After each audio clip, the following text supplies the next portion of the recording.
करें शुरू। तो कल जो है हमने फर्स्ट क्वेश्चन और सेकंड क्वेश्चन सीख लिया था, ठीक है। और सेकंड क्वेश्चन में हमने एलसीएम एचसीएफ भी निकालना सीखा था, पर वो कितने नंबर्स थे? 2 नंबर्स थे। कितने थे? 2 नंबर्स थे। अब हमारे पास 3 नंबर्स हैं, तो मेथड तो वही है, जैसा कि फैक्टर करना है, पहले प्राइम फैक्टर करना है, पावर्स के फॉर्म में लिखना है, फिर कॉलम में जमाना है, और इसके बाद भी वही मेथड है क्या कि एचसीएफ निकालना है तो क्या करोगे? Lowest power of common number, lowest power of common number लेनी है ना, जो कॉमन हो उसकी लोएस्ट पावर लेनी है एचसीएफ के लिए तो। और एलसीएम के लिए क्या करना है? Highest power of each number, ठीक है। इसके बाद इसमें वेरिफिकेशन नहीं होता, क्योंकि वो जो फॉर्मूला है वो केवल 2 नंबर्स के लिए है। 2 नंबर्स का एलसीएम एचसीएफ का मल्टीप्लाई उन दोनों के प्रोडक्ट के इक्वल होता है, 3 नंबर्स का नहीं होता, ध्यान रखना। तो अपन करके देखते हैं, एक क्वेश्चन करते हैं, क्वेश्चन नंबर 3 का फर्स्ट क्वेश्चन मैं आपको कराता हूँ, ठीक है।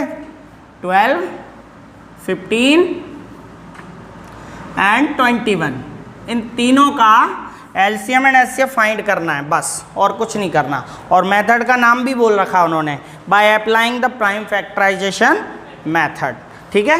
तो करते हैं, वैसा ही है, पहले 12 के फैक्टर करेंगे, 12 के फैक्टर करेंगे 2 से 6 टाइम, फिर 2 से 3 टाइम, और फिर 3 से 1 टाइम, इसका हो गया।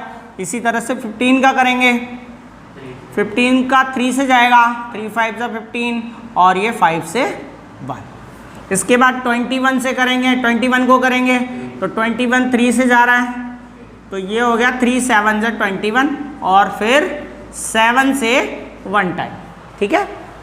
इसके बाद हमें वैसे ही कॉलम में जमाना है। 12 के फैक्टर क्या क्या हो गए?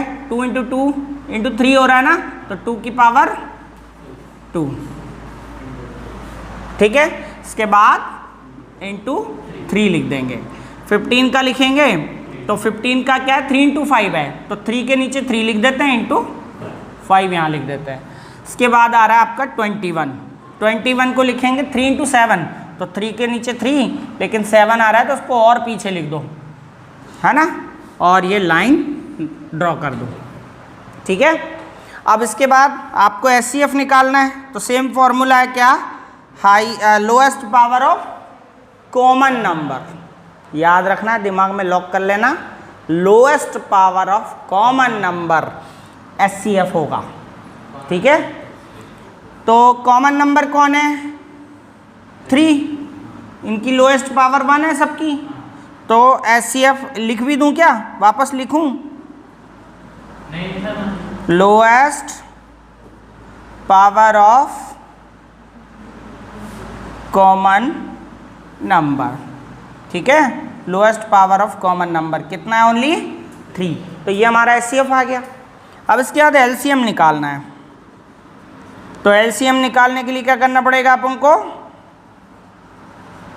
Highest power of each number, highest power of each number. अब ईच नंबर में अपने पास कितने नंबर्स हैं? 2 है, 3 है, 5 है, 7 है, तो सब की बड़ी बड़ी पावर ले लो।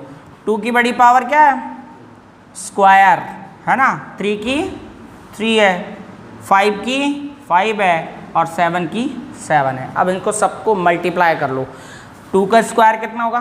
4, 4 3 जा 12, 12 5 जा 60, 67 जा, अरे इतना सा करना रहता है, 7 का 6 से मल्टीप्लाई करना है, 42 एंड 0 420 हो गया, ठीक है। ये तो कैलकुलेशन अपन को करनी पड़ेगी, सीखनी पड़ेगी, इतनी सी कैलकुलेशन तो करनी आनी चाहिए जो अपन बिना पेन के कर सकें, ठीक है ना। कोशिश किया करो कि यहाँ तक 60 हो गया, तो 60 को हमें 7 से मल्टीप्लाई करना है, तो ओनली 6 से ही करना है, फिर 0 लगा देनी है बाद में, तो 6 7 जा 42, बहुत आसान है, पेन ख़राब करने की भी ज़रूरत नहीं है, ठीक है, कॉपी ख़राब करने की ज़रूरत नहीं, हो गया बस, हमारा यही आंसर है। इसमें कोई वेरिफिकेशन तो करना नहीं है पिछले क्वेश्चन के जैसे, राइट नाउ, ठीक है। लिखो, ये है ना तीनों नंबर सब 17, 23 और 29, यही है ना। अब इनके फैक्टर करेंगे तो 17 तो खुद एक प्राइम नंबर है, तो 17 का 1 टाइम जाएगा, ठीक है। और 23 का भी वही 23 से 1 टाइम जाएगा, और 29 का भी 29 से 1 टाइम जाएगा। तो 17 का जो फैक्टर है वो 17 है, इंटू 1 कर दो यहाँ पे ठीक है, बाद में कर देंगे। फिर इसके बाद 23 का फैक्टर जो है वो 23 है, तो ये अलग से लिख दो 23, और 29 का फैक्टर जो है वो 29 है, तो ये अलग से लिख दो। और तीनों के क्योंकि कोई कॉमन नहीं है तो फिर क्या कॉमन लोगे, 1 कॉमन लोगे, तीनों में इंटू 1 इंटू 1 इंटू 1 कर दो और कॉमन 1 मान लो। तो ये हो जाएगा आपका सेकंड क्वेश्चन। और इसी तरह से आपको थर्ड क्वेश्चन करना है, तो इजी हो गया है ना, ये आपका होमवर्क हो गया, इसको आप कंप्लीट कर लें। कर भी लिया है, हाँ, वेरी गुड। अरे तभी बोल रही थी very easy, very good very good good, ऐसे बच्चे होने चाहिए। नहीं आज अब की बार तो अच्छा कर रही है वांशी, नहीं वेरी गुड, ऐसे ही सीखना है और लर्निंग की थोड़ी सी कैपेसिटी बढ़ानी है अपन को, है ना।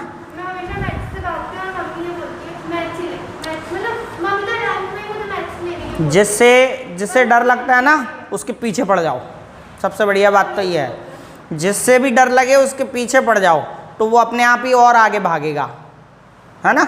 उसके पीछे पड़ो, उसको पकड़ के मानो। तो मैथ्स से डर लगता है ना, तो मैथ्स को पकड़ लो, कहाँ जाएगी, ठीक है। ऐसा ही होना चाहिए। किसी राइटर ने लिखा है कि मेरे को जब बुखार आता है ना तो मैं घर पे लेटता नहीं हूँ बिस्तर पे, मैं खूब काम करता हूँ, तो बुखार भी कहती है भैया आप तो रहने दे, आराम कर ले थोड़ा, ठीक है ना। तो वो पीछे पड़ जाता है इस तरह से। करें फोर्थ क्वेश्चन, तैयार हो। एग्ज़ाम में कैलकुलेटर अलाउ नहीं होता, इसलिए प्रैक्टिस करो, खुद से प्रैक्टिस करो, खुद मल्टीप्लाई करो, ठीक है ना।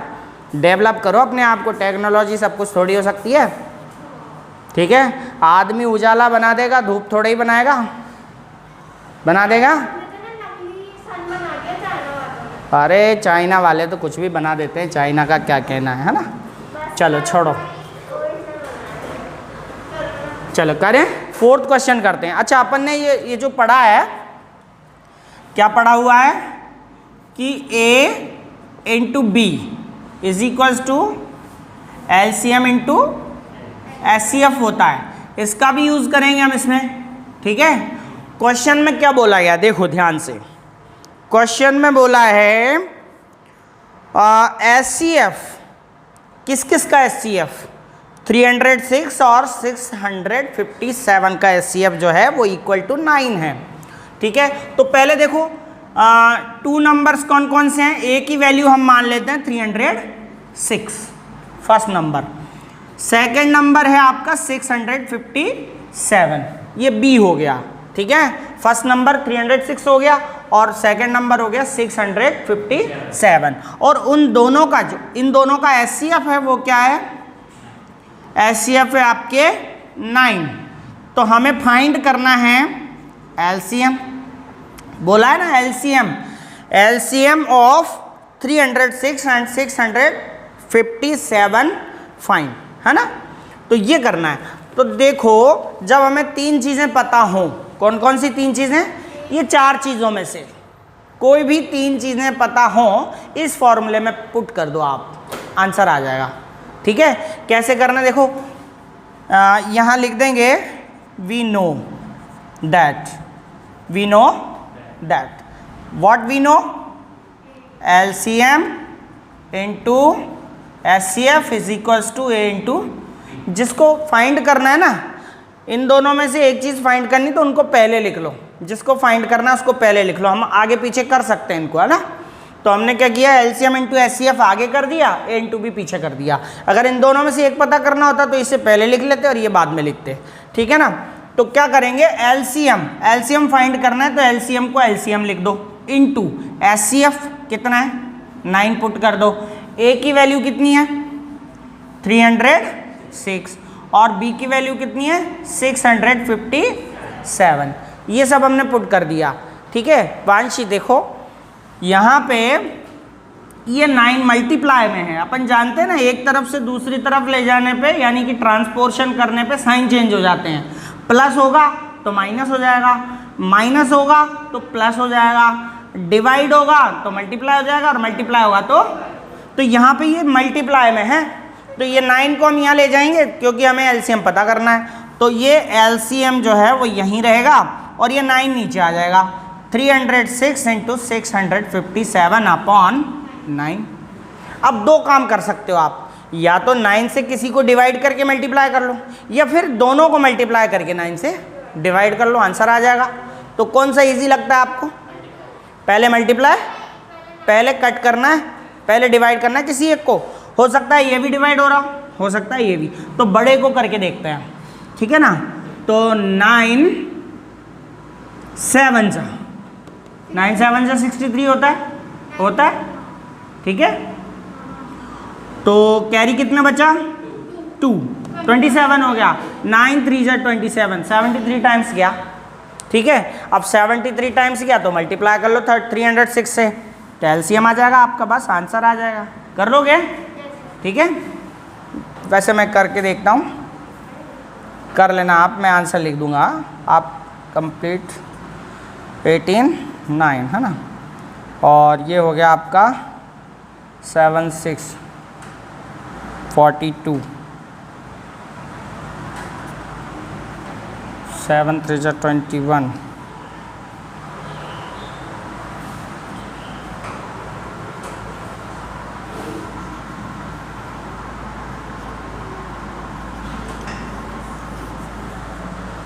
कर लिया? क्या आया बताइए? 22338 इज द आंसर। तो इजी है। चलो ऐसा करें, एक एग्जांपल है, सेम एक एग्जांपल है 7, एग्जांपल नंबर 7। एग्जांपल नंबर 7 को मैं दे देता हूँ ऐसे ही, थोड़ा सा अलग है, उसमें 2 नंबर्स दे रखे हैं। प्राइम फैक्टराइजेशन मेथड से तो उसने बोला है एचसीएफ फाइंड कीजिए और फिर एलसीएम फाइंड कीजिए। तो इसमें 2 मेथड अप्लाई करेंगे, एक तो प्राइम फैक्टराइजेशन से तो एचसीएफ निकालेंगे, ठीक है ना। देखो एग्जाम्पल 7 कुछ ऐसा ही है। एग्जाम्पल 7 अगर मैं उसको ऐसा बनाऊं तो एक चीज़ दे दूंगा इनमें से, नहीं तो अपन क्वेश्चन करते हैं सॉल्व। बोला है 96 और 404 है, तो ए की वैल्यू तो 96 हो गई और बी की वैल्यू हो गई 400। अब ये दोनों गायब है ना। पहले तो उसने क्वेश्चन में क्या बोला है, find HCF of 96 and 404 by prime factorization method, और हैंस इसके बाद फाइंड द एलसीएम। तो एलसीएम फाइंड तो अपन इस फॉर्मूले से कर लेंगे, लेकिन पहले एचसीएफ निकाल लेते हैं। चाहे तो अपन दोनों एक साथ निकाल सकते हैं, कोई दिक्कत नहीं है, पर उन्होंने बोला अलग अलग निकाल लो तो अलग अलग निकाल देते हैं। तो पहले तो हम क्या करेंगे, इनके प्राइम फैक्टराइजेशन करेंगे। 96 का करते हैं 2 से 48, फिर 2 से 24, फिर 2 से कितना टाइम 12 टाइम, फिर 2 से 6, फिर 2 से 3 टाइम, और फिर 3 से 1 टाइम। 404 का करेंगे तो 404 का 2 से 202, फिर 2 से 101। अब किससे? 3 से हो रहा है? कहाँ हो रहा है? 3 3 जा 9, ये 11 हो रहे हैं, जा ही नहीं रहा है। 101 से ही होगा, ये एक प्राइम नंबर है, ठीक है। तो कर लेते हैं, यहाँ पे कर लेते हैं। चलो तो 96 को कैसे राइट डाउन करेंगे?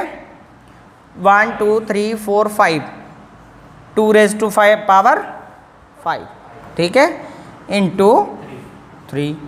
फिर 404 का करेंगे तो 2⁵2 इंटू 101, अलग लिख लिया।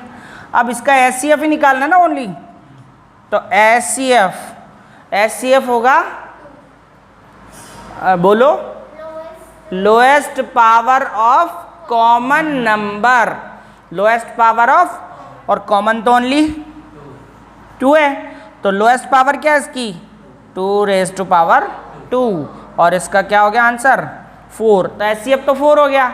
अब एलसीएम फाइंड करना है तो फिर ये फॉर्मूला अप्लाई करेंगे जैसे अपन ने अभी किया था। तो एलसीएम फाइंड करेंगे तो डायरेक्ट इसका फॉर्मूला ही लिख देते हैं क्योंकि एचसीएफ नीचे चला जाएगा। भाई फॉर्मूला ये है आपका, ठीक है ना। तो LCM is equals to A into B upon, ये फॉर्मूला भी बनाना सीखो आप। अगर आपको एलसीएम निकालना है तो ए इंटू बी करके एचसीएफ से डिवाइड कर देना, अगर एचसीएफ निकालना है तो एलसीएम से डिवाइड कर देना, अगर ए निकालना है तो एलसीएम और एचसीएफ को मल्टीप्लाई करके बी से डिवाइड कर देना, ठीक है ना। तो ये 4 फॉर्मूले बनते हैं इससे, अगर बनाए तो अपन बना के देखें। एचसीएफ का बनाएंगे तो ए इंटू बी अपॉन एलसीएम हो जाएगा, है ना। एचसीएफ एलसीएम का बना ही लिया। अगर ए का बनाए तो ये होगा LCM into HCF upon B, और बी का बनाएंगे तो वही LCM into HCF upon A, यही बनेंगे, ठीक है। तो ये फॉर्मूले बन जाएंगे अगर आपको ऐसे निकालना है। अगर कोई भी 3 चीज़ें आपको पता है तो चौथी चीज़ आप इन फॉर्मूले से निकाल सकते हैं, ठीक है ना। तो इसको एलसीएम को निकालिए आप, ए इंटू बी, ए मीन्स 96 इंटू बी 404, और एचसीएफ क्या है आपका 4, तो ये आप 101 टाइम काट के और मल्टीप्लाई कर दो 96 से। तो बहुत ईजी है, 96 का 1 से मल्टीप्लाई किया 96, फिर 96 का 1 से किया 96, 9696 इज द आंसर। जीरो कहाँ गया, जीरो तो गया। अरे भाई 96 का 1 से मल्टीप्लाई किया 96, पावर हो गई 9, 0 से मल्टीप्लाई करा 0, 0 में 9 ऐड कर दिया ये 9, फिर 96 का 1 से मल्टीप्लाई किया 96, ठीक है, हो गया, समझ में आ गया। मतलब वो जो फॉर्मूला है हमने 2 बार अप्लाई कर लिया, एक क्वेश्चन नंबर 4 में और एक क्वेश्चन नंबर 7 में। 7 को भी मैंने दोनों तरीके से आपको बता दिया। चाहे तो आप ये डायरेक्टली एलसीएम भी निकाल सकते हैं highest power of each number से, अब ये ज़्यादा इजी पड़ा इससे, ठीक है ना। ठीक है, लिख लो। तो करें क्वेश्चन नंबर 5। क्वेश्चन नंबर 5 के जैसा एग्जाम्पल नंबर 5 है, आपको वो पहले मैं बता देता हूँ, है ना। एग्जाम्पल नंबर 5 बताऊँगा, क्वेश्चन नंबर 5 आपको आ जाएगा ऑटोमेटिकली, है ना। क्वेश्चन नंबर 5 को पढ़ते हैं पहले, क्या पूछा है उसने, और फिर एग्जाम्पल नंबर 5 को पढ़ेंगे। क्वेश्चन नंबर 5 है, check whether 6 raise to power n can end with the digit 0। समझ रहे हो इसको, मतलब वो बोल रहा है कि 6 पर n कोई पावर है, 6 पे कोई n पावर है, और वो कौन सी पावर होगी जब 6 को हम मल्टीप्लाई करेंगे और फिर उसका जो पीछे का डिजिट है ना, लास्ट वाला डिजिट जो है वो 0 आ जाए। 6 की पावर कितनी लगाएं कि डिजिट एंड 0 हो। 6, अच्छा आपने लास्ट ईयर पढ़ा है कि a की पावर अगर 0 होती तो वो तो 1 होता है, फिर भी 0 पे एंड नहीं होता, वो होता है क्या, नहीं होता। और वो बोल रहा है कि n जो है वो नेचुरल नंबर होना चाहिए, तो 0 तो हम लगा ही नहीं सकते, है ना। तो इसका एक छोटा सा फॉर्मूला है, तरीका है, देखो इधर कोई भी नंबर जैसे मान लीजिए आप 10 लेंगे और 10 पे n पावर होगी, कोई भी पावर होगी, अगर 10 पे कोई भी पावर होगी तो वो हमेशा 0 पे एंड करेगा। भाई 10 की पावर 1 होगी तो 10 होगा, 10 की पावर 2 होगी तो 100 होगा, 10 की पावर 3 होगी तो 10, है ना, 10,000 होगा, ठीक है ना। तो ये चलेगा, लेकिन ये सब एंड हो रहे हैं 0 से। लेकिन अगर हम देखें 6 की पावर n है तो ये इसके प्राइम फैक्टर करते हैं पहले, प्राइम फैक्टर से ही मैटर का पता चलता है।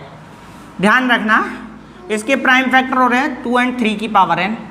अब आप इसमें दुनिया की कोई भी पावर लगा लेना, गारंटी है ये 0 पे एंड नहीं करेगा। 6 की पावर, मान लीजिए 6 की पावर 1 लगाते हैं तो ये 6 आता है, 6 की पावर 2 लगाते हैं तो 36 आता है, 6 की पावर 3 लगाते हैं तो 216 आएगा, यानी हमेशा ये 6 पे एंड करेगा, आप कितनी लगा लो पावर, तो 1000 पावर लगा लें अपन, 10,000 लगा दें, लाख लगा दें, मिलियन बिलियन पावर्स लगा दें, तो भी ये 6 जो है वो 0 पे एंड नहीं करेगा। करेगा? नहीं करेगा। तो ये उसने यही पूछा है कि भाई n की ऐसी कौन सी वैल्यू लें कि वो 0 पे एंड कर जाए, तो हमें तो नज़र नहीं आ रहा कि कोई एंड करेगा, ठीक है ना। तो बस इसका एक फंडा है, 0 पे कब एंड होता है, पहले अपन को ये मालूम हो ना कोई नंबर 0 पे कब एंड होता है। देखो मैं आपको बता दूं, 2 × 5 × 3 कर दूं और अब पावर n लगा दूं, ये नंबर डेफिनेटली 0 पे एंड करेगा। क्यों करेगा? क्योंकि इसमें जो है ना 0 पे एंड करने वाले 2 डिजिट आपके पास मौजूद हैं। कौन कौन से? 5 2 10। अगर ये दोनों मल्टीप्लाई होके 0 पे एंड कर रहे हैं तो कोई सा भी नंबर ले लो आप, एंड करेगा 0 पे। मतलब किसी नंबर के प्राइम फैक्टर में 2 और 5 की वैल्यू होनी चाहिए, मतलब 2 और 5 होना चाहिए, दोनों होना चाहिए, 2 और 5 दोनों होना चाहिए, उसमें दोनों का प्लेस होना चाहिए, उसके अलावा और कुछ भी हो आपका, ठीक है। हाँ बोलो। तो देखो यहाँ पे क्वेश्चन में पूछा है 4n, 4 की पावर n है, 4 की पावर क्या है? n है, और ये 0 पे एंड करेगा कि नहीं करेगा? n की कौन सी वैल्यू होगी? For what value of n? n की कौन सी वैल्यू के लिए 0 पे एंड करेगा, ठीक है। तो 4 की पावर, 4 के फैक्टर करते हैं अपन, 4 के फैक्टर करेंगे तो क्या आएगा? तो 0 लाने के लिए यहाँ पे हमारे पास 5 नहीं आया, इसका मतलब ये 0 पे एंड नहीं होगा। तो लिखेंगे इन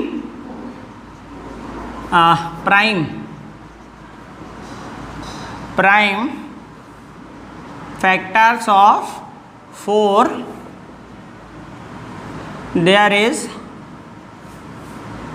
नो प्लेस फॉर 5, 5 के लिए कोई प्लेस ही नहीं है उसमें, है ना। So there is no natural number n for which end 4n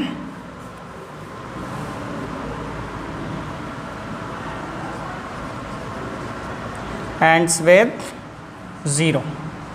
बस इतना सा करना है, ठीक है। मतलब ऐसा कोई नंबर है ही नहीं n के लिए, मतलब 4 पे आप कोई सी भी पावर लगा दो, कोई भी नेचुरल नंबर लगा दो, लेकिन अगर 4 के फैक्टर में 2 और 5 नहीं है तो फिर वो एंड्स नहीं करेंगे 0 पे।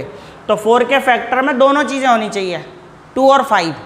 किसी भी नंबर पे नेचुरल नंबर लगा हो, मतलब पावर नेचुरल नंबर लगा हो, लेकिन उनके फैक्टर में, बेस के फैक्टर में अगर 2 और 5 नहीं है तो वो 0 पे एंड नहीं करेंगे। तो बस इतना सा लिखना है, in prime factor of 4 there is no place for 5, there is no place for 5, so there is no natural number n for which 4 power n ends with 0। बस इतनी 2 लाइन्स लिखनी है आपको।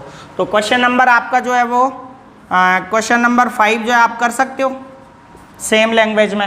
आपको ऐसे ही लिखना है, जैसे 6 की पावर n है तो आप लिखोगे 3 × 2, 2 × 3, फिर लिखोगे in prime factor of 6 there is no place for 5, same language, ठीक है। डू दैट, करो। आ गया ना समझ में? सॉल्यूशन हो गया ना भाई। उसने ये पूछा कि 4 के ऊपर n की ऐसी कौन सी पावर लगाई जाए कि ये 0 पे आ जाए, तो इसमें है ही नहीं पावर, तो फिर कैसे? सॉल्यूशन यही तो बताएंगे कि भाई कोई ऐसा नेचुरल नंबर, हमें तो पता नहीं है, आपको पता हो तो हो, ठीक है। हमें तो पता नहीं है कोई, हमें तो ये मालूम है कि अगर ये बेस में अगर 2 और 5 होंगे तो फिर कोई भी नेचुरल नंबर लगा दो 0 पे एंड होगा।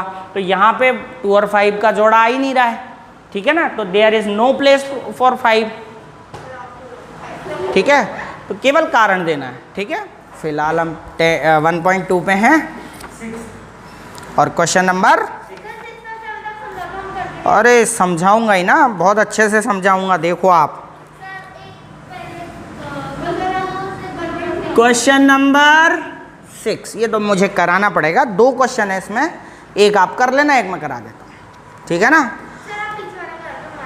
अब सुनो, आप ध्यान से सुनो, बोला क्या है, एक्सप्लेन करना है y 7 into 11 into 13 plus 13 and 7 into 6 into 5 into 4 into 3 into 2 into 1 plus 5 are composite number. अभी मैंने कल बताया था आपको, प्राइम के अलावा जो बचता है वो क्या होता है, कंपोजिट नंबर होता है। यानी कि 2 नंबर से डिवाइड हो वो तो होता है प्राइम नंबर, और 2 से ज़्यादा नंबर से डिवाइड हो तो वो क्या होता है, कंपोजिट नंबर। ठीक है, तो फिर अपन को ये बताना है कि ये दोनों नंबर जो हैं वो कंपोजिट हैं। ठीक है, तो याद रखना कंपोजिट क्या है, 2 से मोर देन 2 नंबर डिवाइड, अगर मोर देन 2 नंबर से हो तो वो क्या होता है, कंपोजिट होता है। चलो देखते हैं, यानी किसी नंबर के फैक्टर 1 और सेल्फ के अलावा और भी हो सकते हैं।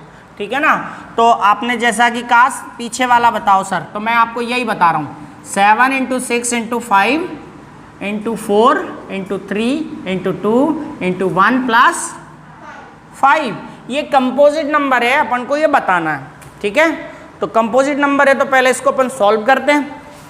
तो देखो, how it is a composite number, explain करना है अपन को। ठीक है, तो पहले मल्टीप्लाई करो। अच्छा ऐसा करते हैं, ये देखो प्लस के इधर और प्लस के इधर दोनों में 5 है, चलो 5 कॉमन ले लेते हैं। 5 क्या करते हैं, कॉमन लेते हैं। अंदर क्या बचेगा, 7 into 6 into 4 into 3 into 2 into 1, और यहाँ पे भी क्या बचेगा, 1, क्योंकि इस सारे में से 5 कॉमन ले लिया, यहाँ से 5 हटा दिया, और इसमें से 5 कॉमन ले लिया, तो यहाँ पे 1 बचेगा। ठीक है, हाँ एक मिनट, क्या आया, इनका सबका मल्टीप्लाई, सबका मल्टीप्लाई करके दिखाओ। 7 6 जा 42, 42 4 जा पता नहीं, हाँ कोई बात नहीं, 42 ये तो हो गया 42, ठीक है ना, और 42 से इसको कर दो तो 84 हो गया। अब ये दोनों बचे, ठीक है, 84 का 12 से मल्टीप्लाई कर दो तो 12 4 जा 48, ठीक है, और 12 8 जा 96, 96 और 48 क्या होते हैं, 96 और 4 100, 1008 हो गया। ठीक है, इन सब का मल्टीप्लाई कितना हो गया, 1000 है ना, +1। ठीक है, नेक्स्ट 5, अब इन दोनों को मल्टीप्लाई कर लो, सॉरी ऐड कर लो, 1009। तो देखो ध्यान से देखो, इस नंबर के 2 फैक्टर तो ये हो ही गए और एक फैक्टर 1 है, हो गए ना 3 फैक्टर, मोर देन 2 फैक्टर्स हो गए कि नहीं हो गए, एक फैक्टर ये हो गया, एक फैक्टर ये हो गया और एक 1 हो गया, तो मोर देन 2 फैक्टर्स हो गए ना। तो लिखेंगे, अरे भाई जैसे 4 है, इसके मोर देन 2 फैक्टर होते हैं ना, 1 2 और 4, 1 2 4, लेकिन 5 के 2 ही फैक्टर होते हैं, 1 और 5 के 2 ही होते हैं ना, तो जिनके 2 फैक्टर्स होते हैं वो तो प्राइम नंबर होता है ना, और जिनके 2 से ज़्यादा फैक्टर होते हैं वो क्या होता है, कंपोजिट नंबर होता है। तो यहाँ पे देखो कि इस पूरे नंबर का ये पूरा नंबर है, इसके 2 फैक्टर तो यहाँ दिख रहे हैं आपको, और एक फैक्टर 1 हो गया, 1 तो सबका फैक्टर होता है ना, तो मोर देन 2 फैक्टर हो गया कि नहीं हो गया। तो the number has more than 2 factors, the number has more than 2 factors, so it is a composite number, है ना, ये वेरीफाई हो गया। बस इसी तरह से आपको फर्स्ट वाला करना है, इसका कर लोगे ना भाई, 2 से ज़्यादा नंबर हो गए ना, एक फैक्टर ये, एक फैक्टर ये और एक factor 1,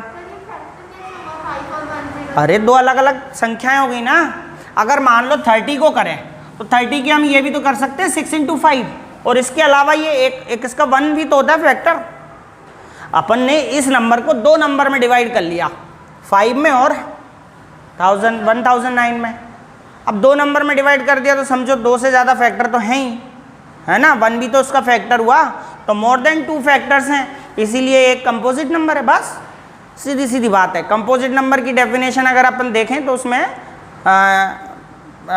the number who has more than 2 factor is called composite number. Question number 7। अब इसमें अपन को ध्यान देना है, मैंने आपको कल बताया था कि अगर बोले लोएस्ट चीज़ निकालनी है, कोई लोएस्ट नंबर निकालना है तो आपको एलसीएम निकालना पड़ेगा, और हाईएस्ट निकालना है तो आपको, तो अपन को सवाल को ध्यान से पढ़ना है और उसमें ये ध्यान देना है कि क्या निकालना है, हाईएस्ट चीज़ निकालनी है कि लोएस्ट चीज़ निकालनी है ना। तो देखते हैं। अरे अभी रुको, तो हाईएस्ट निकालनी है। There is a circular path around sports field. एक स्पोर्ट्स फील्ड है, देखो यहाँ अपन करते चलते हैं। एक फील्ड है जो जिसमें सर्कुलर पाथ है, ठीक है। Sonia takes 18 minutes to drive 1 round of the field. Sonia यहाँ से चलती है और टोटल 1 राउंड लगाने में वो टोटल 1 राउंड लगाएगी यहाँ से यहाँ तक, 18 मिनट्स लेगी, ठीक है।